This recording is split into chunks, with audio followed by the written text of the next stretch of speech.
Shalom. Shalom. Saudara-saudara yang terkasih dalam nama Tuhan kita Yesus Kristus, mari kita buka Alkitab kita dari kitab Bilangan 14 ayat 17 sampai 19. Bilangan 14 ayat 17 sampai 19. Kita baca secara bergantian. Saya baca ayat 17, saudara yang terkasih baca ayat 18, nanti ayat 19 kita sama-sama baca.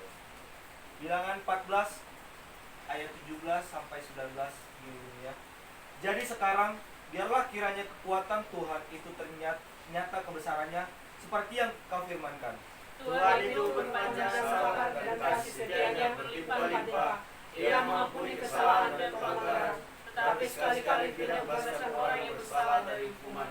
Bahkan ia membalaskan kesalahan bapa kepada anaknya, kepada keturunannya yang ketiga dan keempat. Sama-sama kita baca. Ampunilah kiranya kesalahan bangsa ini sesuai dengan kebesaran kasih setiamu, seperti Engkau telah mengampuni bangsa ini mulai dari Mesir sampai kemari. Jadi di sini inti dari kitab Bilangan ayat 14 ini, Tuhan itu panjang sabar dan berlimpah kasih setianya. Seperti yang ditunjukkan dalam Alkitab kita, perjalanan umat Israel. Untuk menjaga kesetiaan kita kepada Tuhan, kita harus tetap setia berdoa, membaca firman Tuhan, beribadah, mengikuti perjamuan kudus. Sikap hidup seperti itulah yang menuntun kita supaya kita tidak tersesat. Di sini yang mau Tuhan lihat itu adalah kesetiaan umat-umatnya, yang dimana Tuhan selalu memberikan dengan cobaan, menguji umat-umatnya apakah mereka itu di saat mereka itu susah, mereka itu selalu mengingat Tuhan. Di saat mereka itu lagi dalam kesusahan selalu mengingat Tuhan. Karena kebanyakan dari manusia-manusia sekarang, apalagi dalam ekonomi yang cukup baik, ketika mereka sudah mendapatkan semuanya, mendapatkan segalanya termasuk kekayaan, mereka lupa dengan Tuhan. Mereka tidak pernah lagi membaca yang namanya Alkitab, tidak pernah lagi yang namanya beribadah ke gereja. Di sini Tuhan mengingatkan kita untuk selalu setia kepadanya, apapun yang terjadi, apapun dalam pergumulan kita, apapun yang terjadi dalam kehidupan kita sehari-hari, baik itu kita dalam susah, dalam senang, kita harus selalu setia kepada Tuhan. Karena di sini mereka tuh sering bersungut-sungut, bahkan menyembah lembu emas. Mereka itu menjadikan lembu emas sebagai Tuhan kedua mereka. Mereka lebih percaya pada lembu emas daripada Tuhan. Di situ makanya Tuhan marah kepada bangsa Israel. Di sini mengakibatkan Musa sering sakit hati. Musa seorang yang berhati lembut dan selalu tetap setia dan taat kepada Allah. Dalam perjalanan ini umat Israel sering marah kepada Musa, namun takut menghadapi musuh. Mereka menganggap hidup Mesir jauh lebih baik dan enak. Di sini sama seperti kayak kita sudah diberikan kenyamanan, kita sudah diberikan sesuatu yang menurut kita itu baik, tapi apa yang kita inginkan belum tentu apa yang Tuhan inginkan. Karena kita nanti kerja di suatu perusahaan yang hebat, terus kerja di perusahaan yang enak, tapi belum tentu itu yang Tuhan berikan kepada kita, karena ada jauh yang lebih baik dari situ.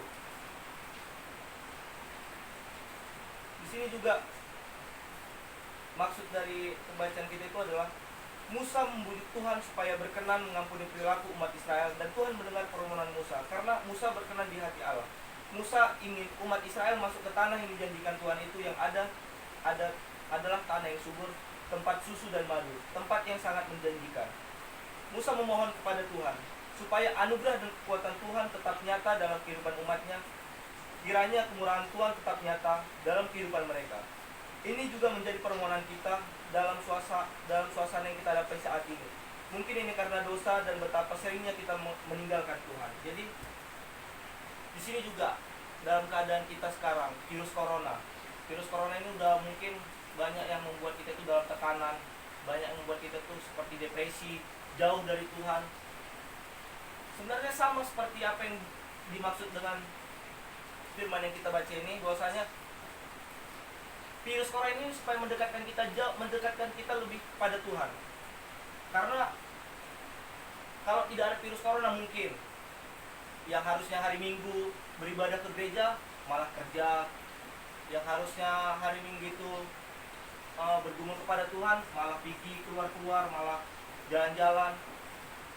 Jadi dengan adanya virus corona ini juga kita bisa lebih mendekatkan diri lagi kepada Tuhan. Terutama ketika kita dalam keadaan aman dan jaya, dan sekarang akibat virus corona semua pemimpin dunia kewalahan, ekonomi terganggu, pergerakan kita terbatas. Sampai berapa lama lagi ini akan terjadi? Seperti doa pemazmur, berapa lama lagi kami khawatir Tuhan? Ini seperti yang ditulis dalam kitab Mazmur 13 ayat 1-2, bisa dibacakan oleh adik kami Franklin. Coba kita baca Mazmur 13 ayat 1-2. Mazmur 13 ayat 1-2. Untuk pemimpin biduan, Mazmur Daud. Berapa lama lagi Tuhan kau lupakan aku terus menerus? Berapa lama lagi kau sembunyikan wajahmu terhadap aku? Nah, di Mazmur 13 ini mengatakan bahwasanya ini adalah doa seorang hamba kepada Tuhannya. Dia bertanya, berapa lama lagi Tuhan penderitaan ini berakhir? Berapa lama lagi? Berapa lama lagi kau sembunyikan wajahmu terhadap aku? Karena di sini kita pengen Tuhan selesaikanlah masalah yang ada dalam hidup kami, selesaikanlah pergumulan yang ada dalam diri kami. Tapi kita nggak tahu bagaimana caranya. Kita minta kepada Tuhan, tapi kita nggak mau mendekatkan diri kepada Tuhan. Jadi di sini supaya kita lebih benar-benar lagi menjadi murid Tuhan, menjadi pelayan Tuhan, lebih mendekatkan diri lagi kepada Tuhan dengan sesuai dengan apa yang Tuhan inginkan kepada kita. Di sini juga kasih Tuhan tidak pernah berubah. Musa kembali menjelaskan kepada umat Israel bahwa Tuhan yang memilih, yang menuntun mereka adalah Tuhan yang panjang sabar, Tuhan yang tidak gampang menghukum, tetapi Tuhan yang tidak menunda belas kasihannya setiap saat kepada orang yang percaya kepadanya. Kasihnya berlimpah, tidak terbatas, selalu dicurahkan bagi yang mengasihinya. Dalam perjalanan kehidupan kita saat ini, pasti mengalami kesulitan dalam ekonomi, pekerjaan. Banyak yang menjerit karena kesulitan karena virus corona. Namun saat ini, inilah iman percaya kita. Apakah kita setia, taat, dan hormat kepada Tuhan? Jadi, di saat-saat seperti ini kita benar-benar merasakan yang namanya percobaan. Diuji, benar-benar diuji. Seberapa serius, seberapa taat, seberapa setia kita sebagai pengikut Tuhan, sebagai dombanya Tuhan. Karena Tuhan itu tahu apa yang sebenarnya yang umatnya inginkan. Apa yang menjadi rancangan kita belum tentu menjadi rancangan Tuhan. Karena rancangan Tuhan itu jauh lebih besar daripada apa yang kita pikirkan, apa yang kita rancangkan. Tuhan juga tidak pernah membalaskan kejahatan kita. Musa bersaksi bahwa Tuhan itu selalu berbelas kasih dan Ia mengampuni pelanggaran kita. Tuhan selalu merindukan adanya pertobatan di hati kita. Tuhan juga rindu terhadap anak-anaknya. Dia selalu menghajar orang yang dikasihinya. Dalam Ibrani 12 ayat 5-7 bisa dibacakan oleh adik kami Grace. Ibrani 12 ayat 5-7.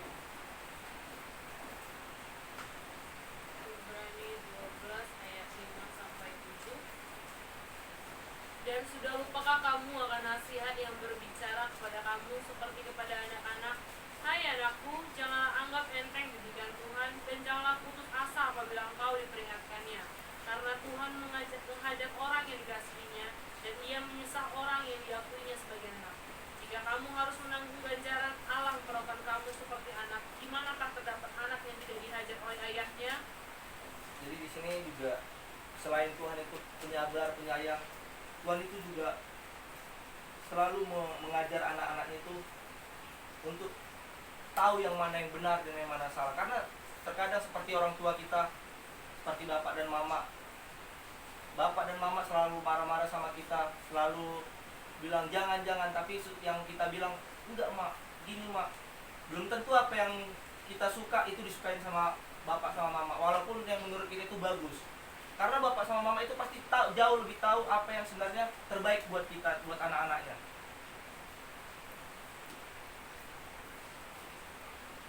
Oke, di sini kita lanjut lagi. Memang jika Tuhan mengingat pelanggaran kita, maka Dia akan murka. Seperti yang ditulis dalam kitab Yesaya 64 ayat 9, bisa dibacakan oleh mama. Yesaya 64 ayat 9. Ya Tuhan, janganlah murka amat sangat dan janganlah mengingat-ingat dosa untuk seterusnya. Sesungguhnya pandanglah kiranya kami sekalian adalah umat-Mu. Oke. Jadi di sini seperti permohonan seorang domba kepada gembala supaya apa dosa-dosa yang ada dalam dirinya itu supaya diampuni, supaya tidak diingat lagi kesalahan-kesalahan yang ada dalam dirinya. Oleh karena itu Musa memohon pengampunan Tuhan supaya umat itu boleh menikmati yang baik dalam kehidupan menuju tanah perjanjian. Kita adalah gereja yang berjalan. Di dunia ini tentu banyak hambatan dan kesulitan. Jangan bersungut-sungut. Usahakan hidup benar dalam perkataan dan perbuatan. Belajar mendengar suara Tuhan supaya hidup kita berkenan di hadapan Tuhan. Walaupun situasi yang kita hadapi ini sangat sulit, mari kita tetap mengandalkan Tuhan. Jangan panik. Usahakan tetap tenang dalam segala hal. Mari kita katakan dalam iman percaya kita, segala perkara dapat kutanggung di dalam Dia yang memberi kekuatan kepadaku. Amin. Ada amin buat semuanya? Amin. Amin. Oke. Sejauh demikian pembacaan firman kita, mari kita satukan hati kita. Kita berdoa. Kembali kami ucap syukur Tuhan karena di malam hari ini kami proses mendengarkan firman Tuhan, kiranya firman tadi menjadi kita bagi kami Tuhan, di mana kami harus benar-benar setia, benar-benar harus mendekatkan diri kepada Tuhan dalam segala pergumulan kami, dalam segala percobaan kami, dalam segala apapun yang terjadi pada kami, supaya kami selalu mendekatkan diri kepada Tuhan sebagai apa yang seperti mana yang Engkau ajarkan kepada kami Tuhan sebagai domba Tuhan. Tuhan, kami juga berdoa buat negara kami Tuhan yang sedang mengalami yang namanya virus corona ini Tuhan, terutama di Indonesia, tepatnya di kota Jakarta Tuhan. Banyak sekali pergumulan yang kami hadapi, banyak sekali tekanan terhadap ekonomi, kesehatan, bahkan segalanya Tuhan, itu menjadi suatu tekanan bagi kami. Kiranya Engkau hapuskan, Engkau pulihkan negara kami ini supaya negara kami bisa menjadi normal kembali dan kami dapat beraktivitas kembali Tuhan. Juga dengan saudara-saudara kami yang di luar sana Tuhan, yang tidak dapat melaksanakan ibadah Tuhan, kiranya Engkau berkati, Engkau jaga mereka Tuhan. Inilah doa dan permohonanmu, kiranya sempurnakan. Dalam nama Tuhan Yesus kami berdoa dan bersyukur. Amin. Amin.